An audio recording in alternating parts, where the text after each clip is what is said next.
Hello, wannabe heroes and NPCs. The man with the hands yelled, spreading his arms wide. We are the League of Villains. For what dastardly reason have you come here?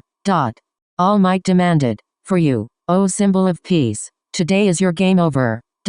You think you will succeed where hundreds of others have failed? The blonde hero questioned.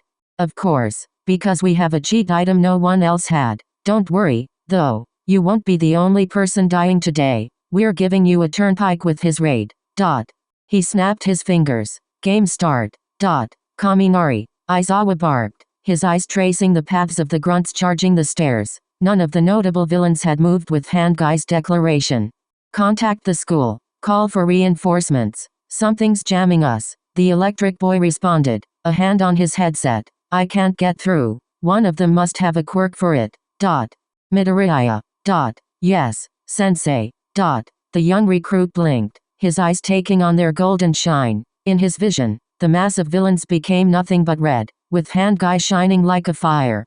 Oddly enough, the monster they had only had a core of red, like a wild animal that wouldn't attack unless provoked. One villain stood out, however, a man with a TV for a head glowing yellow. Izuku dismissed his eagle vision. The villain with a TV head. He's the one with the quirk jamming our signal. With his secret apprentice's words, Aizawa activated his own quirk, his hair rising while his eyes gleamed red. A mass of the villains stumbled as they felt the man erase their quirks. Villains are attacking the USJ. Kaminari shouted into his headset, the erasure of their quirks clearing the static that had been present. They're here to kill All Might. They just gave us a timer. Handguy yelled. Kurogiri. The purple flame guy responded at his apparent boss call, the man vanishing into a pool of purple. Similarly colored smoke swirled into existence in the center of the students, those who were faster than the rest turning to the villain in their midst. My apologies for this, the man said, spreading his arms. We mean to kill All Might, so we can't have you children getting in the way of that. Stay away from them. 13 ordered, the space hero pointing a finger at the villain and opening her suit. Black hole formed, its gravity slowly pulling even the students toward it. Kurogiri barely reacted, a portal forming both before him and behind 13. The pull of the hero's quirk failed to affect the wormhole, its gravity tearing at the back of her suit before she could cancel the attack. 13. A Chaco cried as the hero let out a scream and went down. Ida appeared at her side in a burst of speed, the legacy student studying what he could do to try to patch up the pro. You fiend. All Might yelled, charging forward with his fist cocked back. Kurogiri turned to him, a wave of his hand creating a portal that the number 1 hero fell into, unable to stop his own momentum. The portal spat him out in the center of the thugs, those with weapons or weaponized quirks charging him. All Might grimaced but set to work, blowing away dozens of minor villains with each punch. Now then, Kurogiri continued, we cannot have you all as a focused force. Please, scatter and be defeated. No. Aizawa yelled, turning to erase the man's quirk, but he was too slow as purple smoke enveloped the class. Izuku felt the ground disappear, sturdy land being replaced with the familiar sensation of falling. He turned, studying the landscape below as water soaked into his suit, his hood protecting his eyes from the rain. He was in the downpour zone, Izuku realized, the assassin recruit activating his eagle vision reflexively. A pile of broken branches below glowed white, Izuku closing his eyes and rolling himself over. He landed in the pile with less force than he logically should have, the age-old and logic refuting end to a leap of faith seeing him to the ground safely. He stayed put, allowing his other senses to study the surroundings. Water drizzled evenly from the sprinklers above, filling the forest setting with the smell and dampness of rain. Voices carried through the regular FSSSHH of drops on leaves, villains questioning where Kurogiri had dropped the students. So, Izuku thought, there are even more villains scattered throughout the facility. Clearly, they don't know our skills. However, because the darkness of the forest only helps my stealth and my eagle vision is unaffected by the lack of light. I wonder which of my classmates are in here with me. Monster. A voice yelled from somewhere to the left. I don't know what the hell that thing is, but it doesn't look like a student. Growl. An almost bird-like thing screeched, the squawk reverberating through the dome. Knowing the villains were distracted, Izuku hopped out of the brush and took a moment to climb into a nearby tree, settling in a fork. Climbing foliage wasn't necessarily his strong suit, what with Izuku's urban training, but an assassin needed to be ready for everything. The student knelt on a tree limb, slowly making his way to another fork he could jump to. The rush of parkour thrummed in his veins as he hopped from branch to branch, some of the thinner ones shaking under his feet. He slowed to a stop, making one last hop to a higher branch. Villains fled below him, none even thinking to look up. Even if they did, Izuku doubted they'd pick out his green costume from the rest of the canopy unless one of them had a quirk similar to his eagle vision. Those below seemed to have a mix of more offensive quirks, two in particular flinging dirt needles and sharpened leaves backward as whatever they were running from. Out of the trees came a dark claw nearly the size of Izuku's whole body, the claw dragging the rest of its form forward. Dark shadows screeched, its yellow eyes piercing through the darkness. Izuku activated his eagle vision for only a moment, finding that dark shadow glowed red while Tokoyami, who was being dragged along by his stomach, was still blue. One more thing caught Izuku's attention, a blip of blue hiding behind a tree. The downside of his eagle vision prevented the verdict from seeing which other one of his classmates was in the area, but the shade of blue told him that it was not Tsuyu. He blinked away his powers, the blue being replaced with a flash of yellow. That narrowed down the possibilities but was nothing conclusive. Well, Dark Shadow had the villains handled, so that freed up Izuku's time to find the exit. There would need to be an aspect of luck involved, but assassins were no strangers to such a thing when one of their signature practices had the regular, theoretical possibility of breaking one's neck. Nodding to himself, Izuku turned and continued tree hopping, his eyes straining to keep track of the branches ahead and his mind and hands constantly ready for when he'd slip and need to catch himself. It took several minutes for him to reach a wall, the young recruit nearly smacking into it as the inside of the dome was colored to match the rest of the artificial scenery.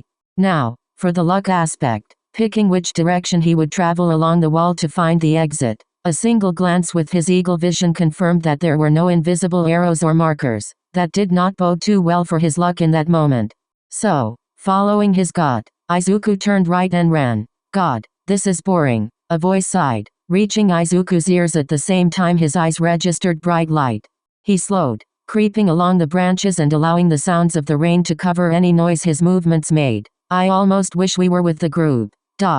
Not me, man, another voice said, this one a much higher pitch, almost squeaky. Shishi, I know these are just fresh high school students, but they still made UA's hero course, so they gotta be strong.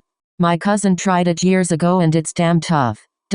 Poking his head through the leaves, Izuku got a visual of the guys who were guarding the exit. One was buff with 4 elbows, 2 on each arm with an additional forearm between them, and with long hair tied up in a ponytail.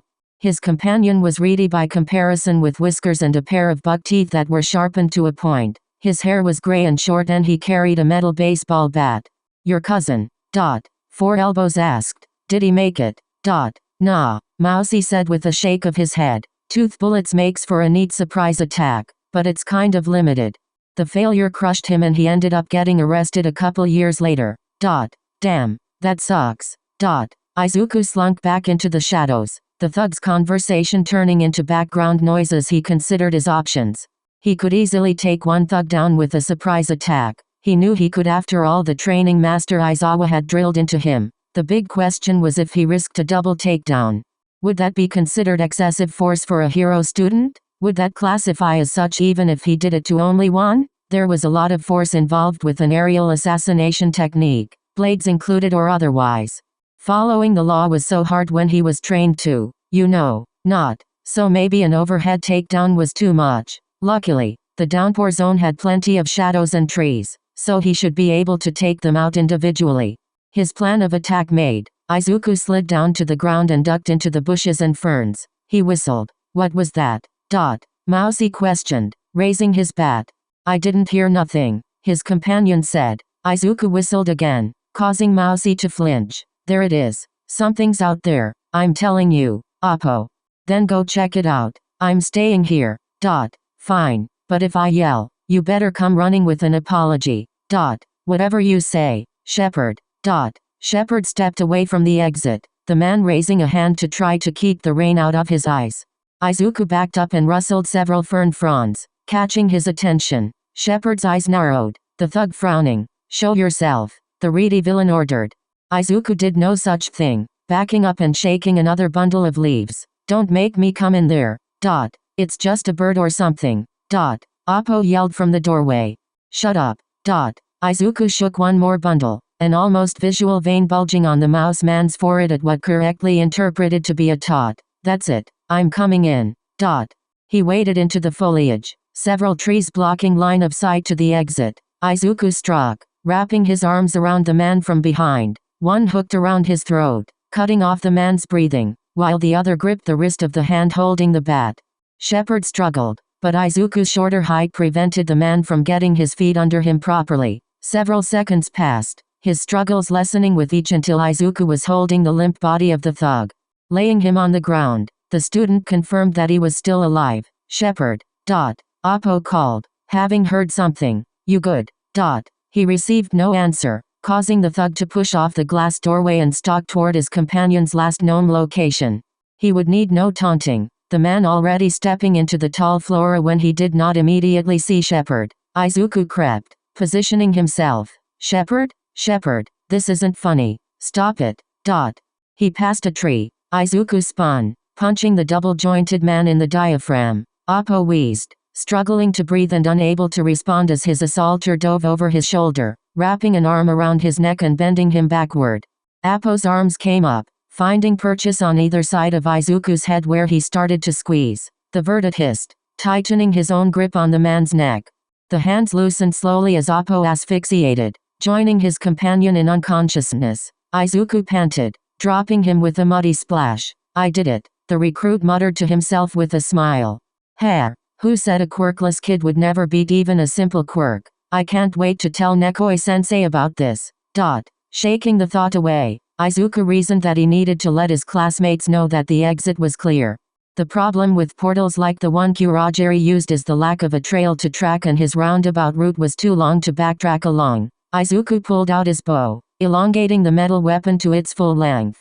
He put his back to the exit and dug the end of his weapon into the dirt. He set forward at a jog, his bow carving a line behind him. He strained his ears and kept his eagle vision active, searching for signs of Dark Shadow or his fellow students. Several minutes passed with nothing except the periodic cry of a villain somewhere in the distance. Midoriya. Izuku slowed to a stop, casting his gaze over his surroundings, making sure to check above as well. The one who had spoken stepped out from behind a tree, their hands raised. Kaminari. Izuku blinked. So you're in here, too. I could say the same thing. The blonde chuckled.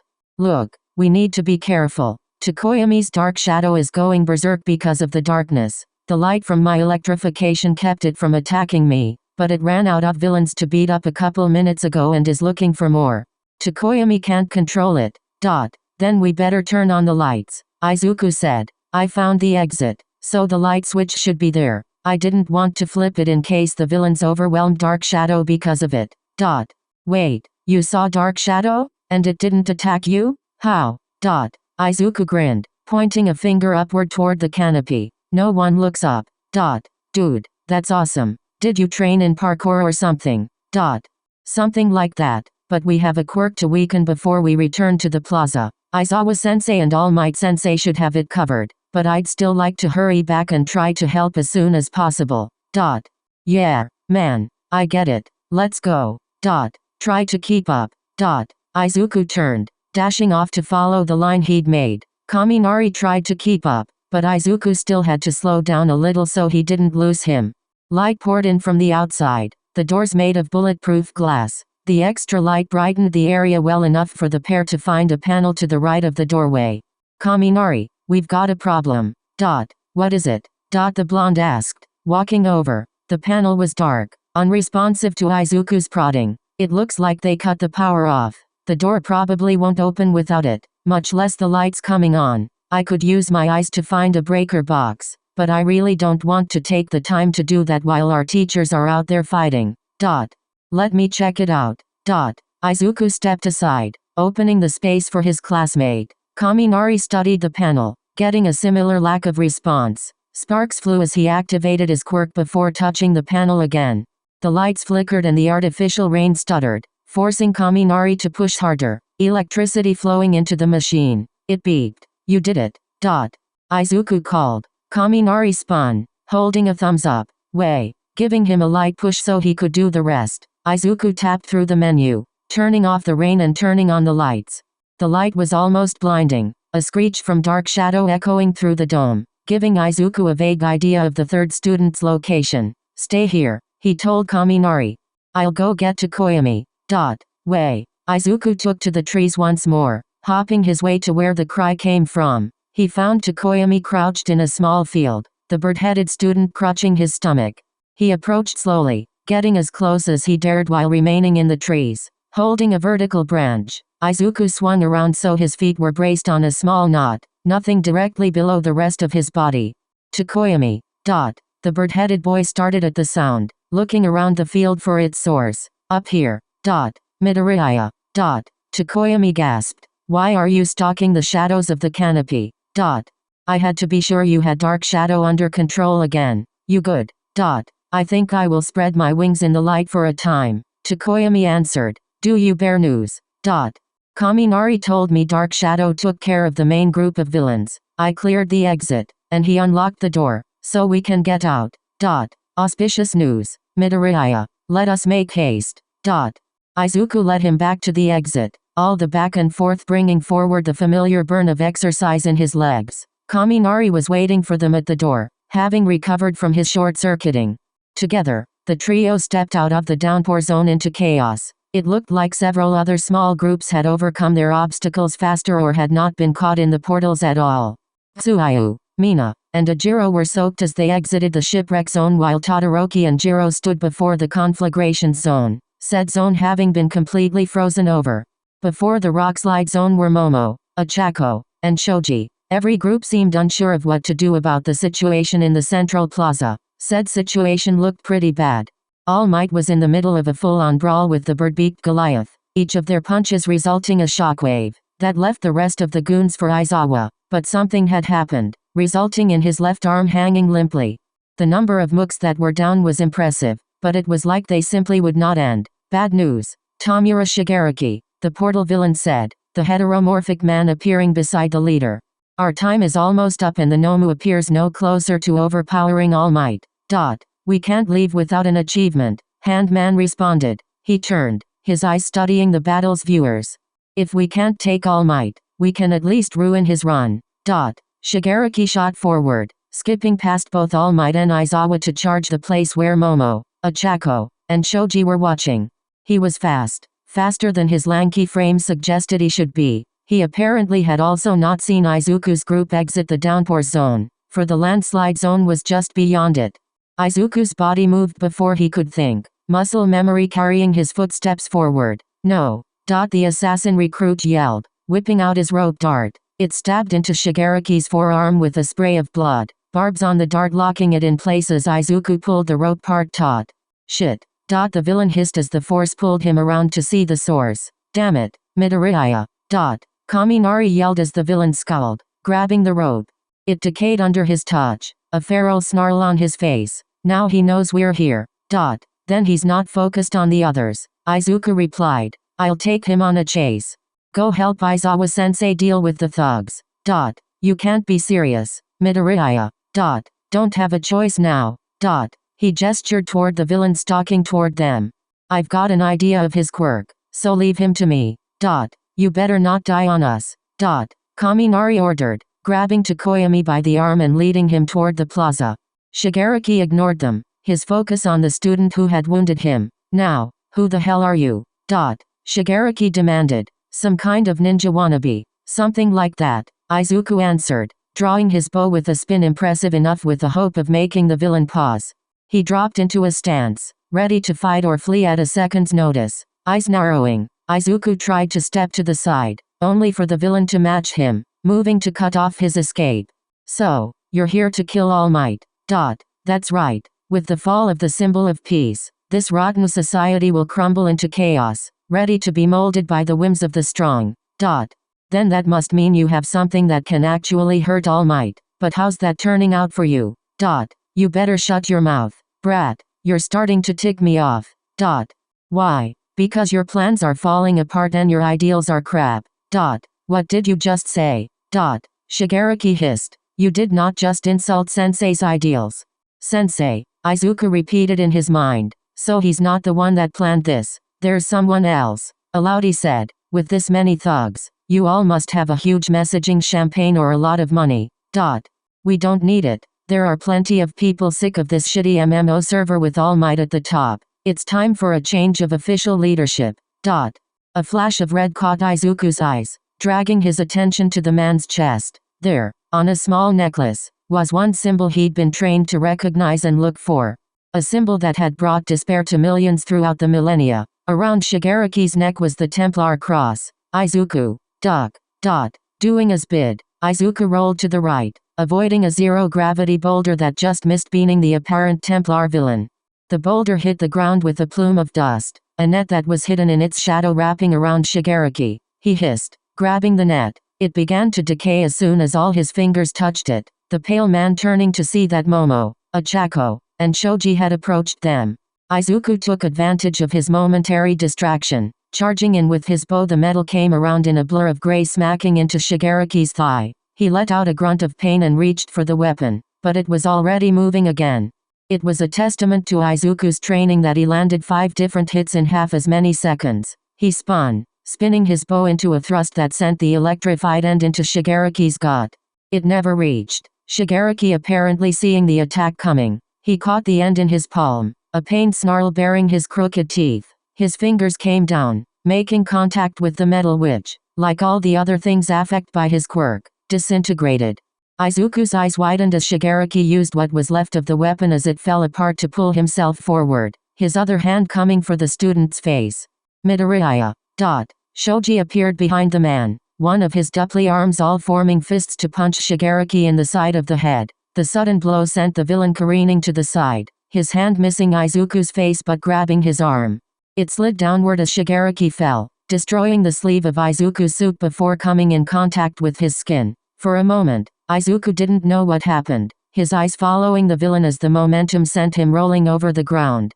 The next, 1,000 nerves cried out in pain, dropping Izuku to his knees. Hesitantly, he looked to assess the damage. It was like his skin and half of his muscles from his bicep down to his wrist had been sheared away, the bones and cartilage of his elbow exposed to the air. His hidden blade was exposed but had somehow avoided disintegration. You just saved my life, Shoji, Izuku grunted, swallowing the pain. He covered his bracer with his other hand, trying to keep it hidden as Momo and Ochako ran over. Thanks. Damn it, Shigaraki hissed, the one called Kurogiri appearing from a portal beside him. Tamura Shigaraki, we need to go. Screw that. I haven't managed to kill a single brat yet. No. But All Might has finished his battle with the Nomu. He was victorious and we haven't much time before the other heroes arrive. Shigaraki glared at the 4 students, 3 of them ready to fight and the last with determined eyes despite having one arm out of commission.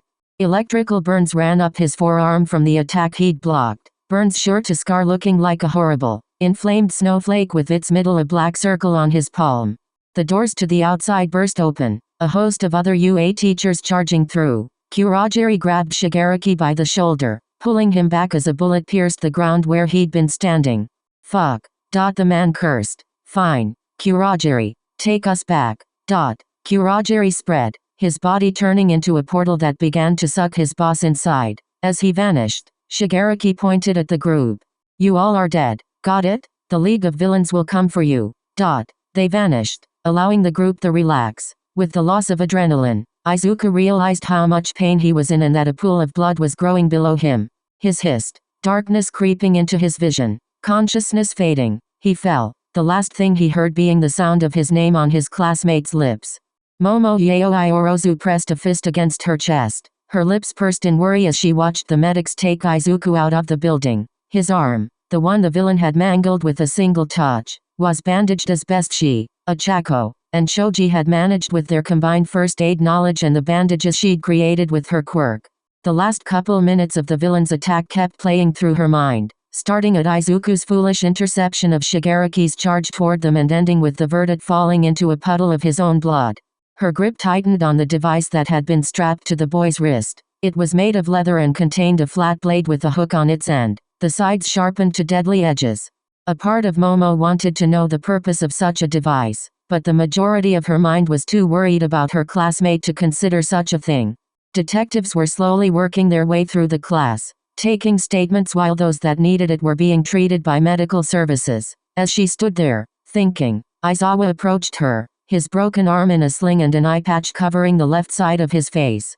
He gave a small cough, dragging the young woman from her thoughts. Yaoi Orozu, what have you got there? This. She blinked, holding out the device. It was a part of Midoriya's costume and survived that villain's destructive quirk. We had to take it off to bandage his arm. I see. Aizawa nodded. Thank you. Your quick thinking possibly saved Midoriya's arm from total uselessness. Will he be okay? Momo asked. That villain was charging us, but Midoriya intercepted him before he could reach us. We had no idea what his quirk did at the time, and it's likely he could have killed one of us if Midoriya had not acted. He'll need to stay in the hospital over the weekend or longer, but with various healing quirks, Midoriya should make a full recovery. Momo released a breath she didn't know she had been holding. Aizawa held out his hand. That device is a part of Midoriya's hero costume. Give it to me and I'll return it so it can be woven into the repairs. Yes. She handed the bracer over, but a flash of light caught her eye. The tip of a sharp piece of metal hiding below the tattered ends of Aizawa's sleeves. A bracer similar to Midoriya's there in the shadows. She saw it for only an instant before it was gone, making the girl question if it was just her imagination. Her teacher turned away and began walking back the way he'd come. Take your time to give your statement, he advised. I know you probably have training for it as the heiress to a large corporation, but you may still be in shock. Tell the students that the rest of your classes are cancelled for the day. We will evaluate everything Monday morning. Aizawa-sensei. She called, the man stopping. Can I tell them about Midoriya? That he'll recover? I don't see why not. It takes the job off me. He gave a backward wave before stepping into the throng of teachers and faculty that were present, most likely discussing how this attack happened and how they would move forward from here. Momo frowned, replaying the interaction in her mind. Something didn't add up.